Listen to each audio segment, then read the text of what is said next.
Sallallahu ala Muhammad Sallallahu alaihi wasallam. Stop, segitu aja. Banyak-banyak nanti habis waktu.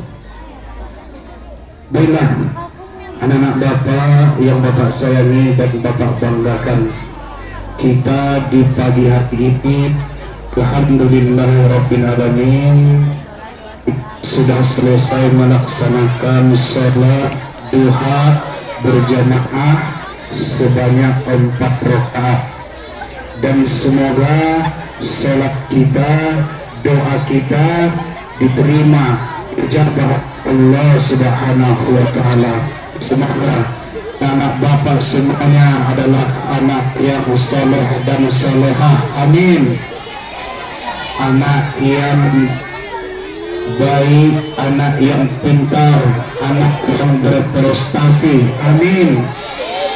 Anak yang dibanggakan guru-gurunya, anak yang dibanggakan kedua orang tuanya, amin.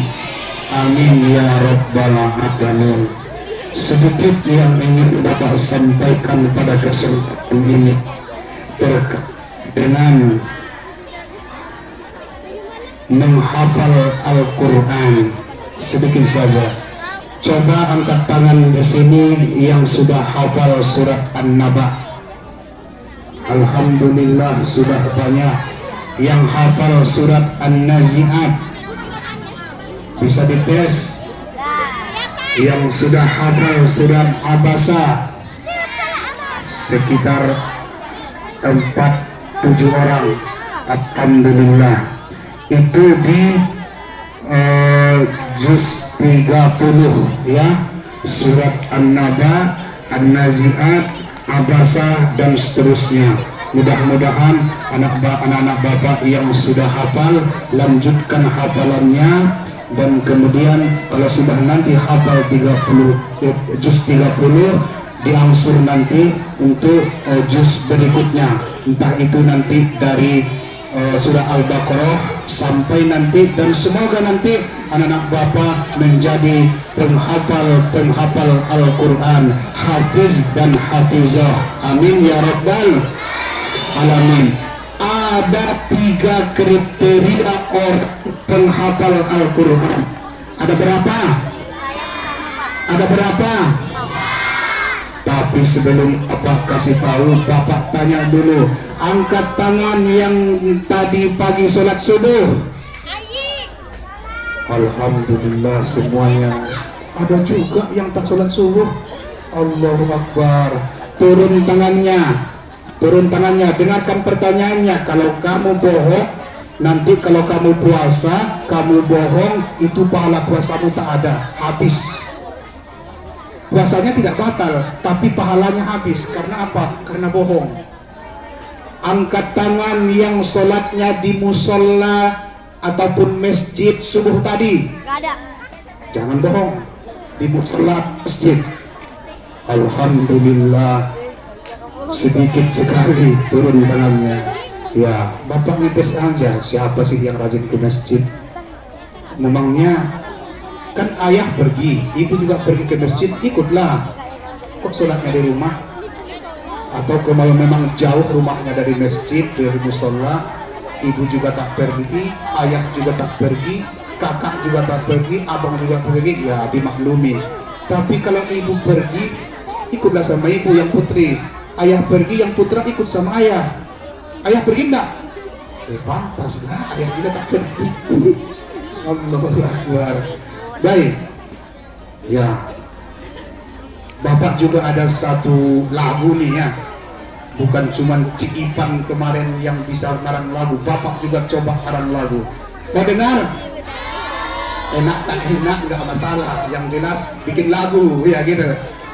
Apa lagunya ya? Bangun pagi, sambunglah. Bangun pagi. Oh, bukan itu. bangun pagi ku terus mandi. Maknya kalau kalian bangun jam 2 langsung mandi gitu.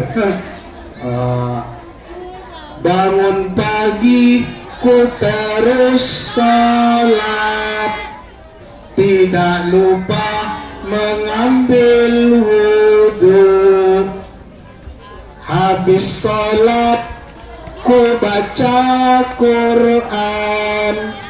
Setelah itu ku ambil buku, pena, pensil, dan semuanya jreng-jreng. Mantap tak? Mantap tak? Udah hafal? Kita ulangi. Bangun pagi ku terus salat, tidak lupa berwudu dulu. Dia tidak lupa mengambil wudu. Habis sholat ku baca Quran. Setelah itu ku ambil buku, pena, pensil, dan penghapus, dan semuanya. Asik juga itu kan. Jangan habis bangun pagi ku terus mandi, tidak lupa menggosok gigi. Kalau nanti bangun tengah malam jam 2 mandi langsung gitu, gosok gigi. Oh itu kacau juga itu ngapain itu jam 2 mandi gitu kan. Kalau mau sahur sih boleh-boleh aja sekitar setengah 4 atau jam 4. Tapi kalau jam 2 heran juga kan, tengah-tengah malam mandi. Baik, kriteria pertama ini agak panas, agak cepat Bapak nih.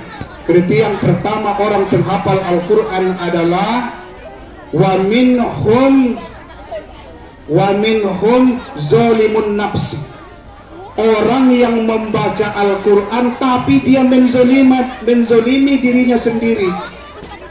Ada dia penghafal Al-Quran, orang-orang Yahudi sana banyak yang hafal Al-Quran, tapi dia menzolimi dirinya sendiri. Kenapa disebut menzolimi dirinya sendiri? Dia baca Al-Quran, dia hafal Al-Quran, dia tahu terjemahannya bahkan tafsirnya, tapi tidak diikutinya.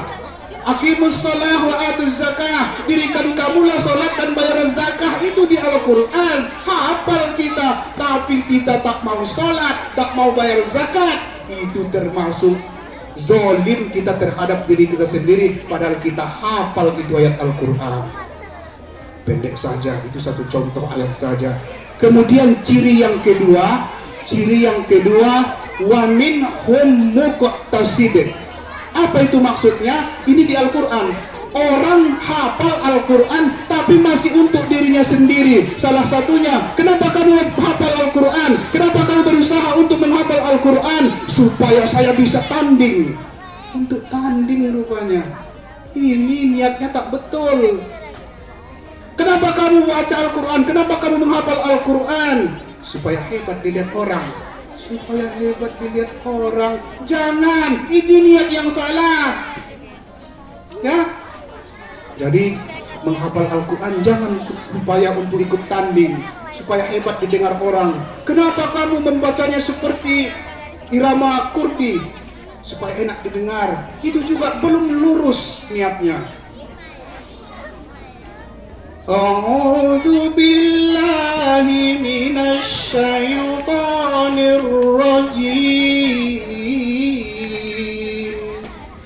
Bismillahirrahmanirrahim. Alhamdulillahi rabbil alamin. Ar-Rahmanir Rahim. Maliki yaumiddin. Dibagus-baguskan bacaannya, dibagus-baguskan supaya apa? Supaya enak didengar orang. Itu juga belum lurus niatnya. Itu masih untuk diri kita sendiri, tapi masih lebih baik daripada yang pertama tadi. Dan yang ketiga ini yang terbaik. Yang ketiga, minhum sabikun. Hafalannya itu dia hafal Al-Quran, dia pelajari Al-Quran, kemudian dia pahami, dia amalkan isi kandungan Al-Quran tersebut. Inilah orang menghafal Al-Quran dan bermanfaat bagi dirinya dan bagi orang lain. Dan insya Allah orang yang seperti inilah penghafal Al-Quran, hafizah yang bisa nanti memberikan mahkota di akhirat, di surga nanti, kepada ibu bapaknya, mahkota yang terbuat dari cahaya, dan cahaya di situ adalah pemberian Allah Subhanahu wa taala, bersinar lebih hebat daripada intan dan berlian. Mau itu hadiah kita kepada ibu bapak kita. Siapa yang bisa memberikan hadiah tadi? Penghafal Al-Quran, ikhlas karena Allah, bermanfaat bagi dirinya, juga bermanfaat bagi orang lain. Nah, Bapak pengennya kalian menghafal Al-Quran adalah kriteria yang tiga ini. Bukan hanya untuk tanding saja, bukan hanya untuk lomba saja. Untuk lomba, ya silahkan, boleh, bukan tak boleh, boleh. Tapi pasang niat, betul-betul karena Allah. Itu hanya sekedar tambahan aja lah. Kita tanding, kita lomba, kita juara, silahkan boleh. Tapi bukan sampai di situ saja. Tapi betul-betul ikhlas karena Allah Subhanahu wa ta'ala. Kita amalkan isi kandungan yang ada dalam Al-Quran itu karena kita sudah memahaminya sesuai dengan kemampuan kita masing-masing. Itu saja, sudah lebih dari 7 menit. Mudah-mudahan bermanfaat karena hari juga sudah panas. Salah dan janggal, Bapak mohon maaf. Billahi taufiq wal hidayah. Assalamualaikum warahmatullahi wabarakatuh.